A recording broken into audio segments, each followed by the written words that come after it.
पायल परी और कोमल परी दोनों जुड़वा बहनें थीं, लेकिन दोनों बहनें बहुत ही बुरी और लालची थीं। वो अपने जुड़वा होने का फायदा उठाकर सभी को बेवकूफ बनाया करती थी। फिर एक दिन परी हरीश नाम के एक दुकान वाले से बहुत सारी ड्रेस और गहने खरीद लेती है, लेकिन जब हरीश उससे पैसे मांगता है तो पायल परी पैसे घर में भूलने का नाटक करती है। सॉरी अंकल, गलती से मेरे पैसों वाला पर्स घर में छूट गया, मैं आपको कल आकर पैसे दे दूंगी।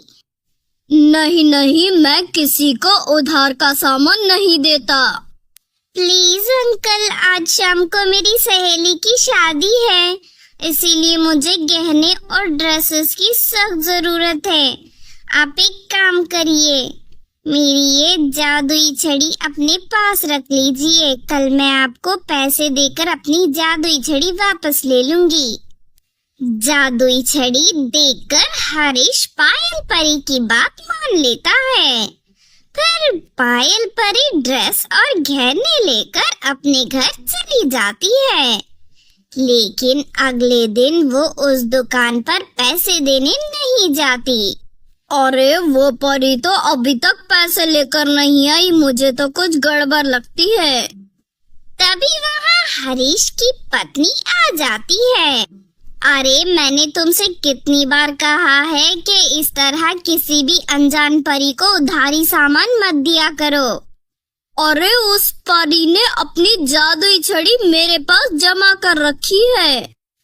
तभी ममता परी उस छड़ी को उठाकर देखती है और कहती है, अरे ये तो नकली छड़ी है, उस परी ने तुम्हें बेवकूफ बनाया है। फिर अगले दिन हरीश इस बात की शिकायत पुलिस परी से कर देता है। पुलिस परी पायल परी का पता लगाकर उसके घर पहुंच जाती है। कल दोपहर तुमने इस दुकान वाले को बेवकूफ बनाकर इसे बहुत सारी ड्रेसेस और गहने लिए हैं, मैं तुम्हें गिरफ्तार करने आई हूँ। अरे ये आप क्या कह रही हो, कल दोपहर तो मैं रानी परी से मिलने उनके घर गई थी। सच्चाई का पता लगाने के लिए पुलिस परी उसी वक्त रानी परी को फोन लगाती है। रानी परी पुलिस परी से कहती है कि पायल कल दोपहर उसके घर आई थी। ये सुनते ही पुलिस परी पायल परी की बात पर यकीन कर लेती है। तुमने बिल्कुल सही कहा, कल तुम रानी परी के पास थी। अरे लेकिन ये कैसे हो सकता है, ये परी तो कल मेरी दुकान पर आई थी। देखो वो कोई और लड़की होगी, क्योंकि रानी परी कभी झूठ नहीं बोलती। चलो अब जाओ यहाँ से। हरीश उदास होकर वहाँ से चला जाता है। इस तरह दोनों बहनें बड़ी चालाकी से अपनी गलत कामों का अंजाम दिया करती थी और कभी किसी की पकड़ में नहीं आती थी। दूसरी तरफ हरीश का बहुत नुकसान हो जाने की वजह से उसे अपनी दुकान बंद करनी पड़ती है। उस धोखेबाज परी की वजह से हमारी दुकान बंद हो गई। पता नहीं अब हमारा गुजारा कैसे चलेगा। मैं जानती हूँ पिताजी, आप कभी झूठ नहीं बोलते, वो परी बहुत ही चालाक है, लेकिन आप फिक्र मत करिए, मैं सच्चाई का पता लगा कर रहूंगी। अगले दिन सुमन पायल परी के घर पहुँच जाती है और खिड़की के पास छुपकर उस परी पर नजर रखने लगती है।